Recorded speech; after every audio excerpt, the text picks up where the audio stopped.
So hey guys, I am the Toji and back with again a brand new servicing video. এই বাইকটাকে তো চেনই, it's Yamaha R15 version 2, যেটাকে version 4 এর body kit লাগিয়ে convert করা হয়েছে। তো ওর চিশমানদা আমার বাইকের অনেক রকম সার্ভিসিং অ্যান্ড মডিফিকেশন ভিডিওস দেখেছে, ইভেন অনেক বন্ধুদেরও করি, তো সেগুলোও দেখেছে।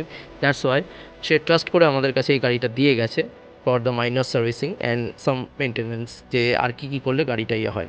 সো জাস্ট কিছুই না, কুলেন্ট চেঞ্জ করবো, মোটুলের কুলেন্ট দিচ্ছি অ্যান্ড ইঞ্জিন অয়েল চেঞ্জ করবো। তো মোটুলের কুলেন্টটা কমপ্লিটলি নতুন করে ফ্লাশ করে দেওয়ার পর উড়তের ইঞ্জিন ফ্লাশ দিচ্ছি, যেটা যেন আমার গাড়িতেও দিই, পারফরমেন্স বুস্ট হয় অ্যান্ড গাড়ির ইঞ্জিন লাইফকে ভালো রাখে। অ্যান্ড এখানে দেখতেই পাচ্ছ মোবিলটা পুরো কালো হয়ে বেরিয়েছে, মানে বুঝতেই পারছো কী অবস্থা। তো এখানে অয়েল ফিল্টারও চেঞ্জ করে দেবো।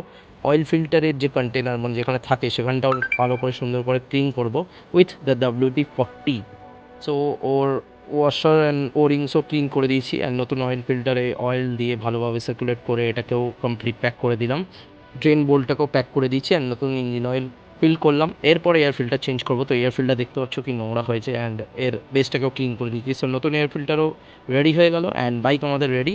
তো here is the final results and if any one need this kind of servicing, so DM me also, and for new contents do follow.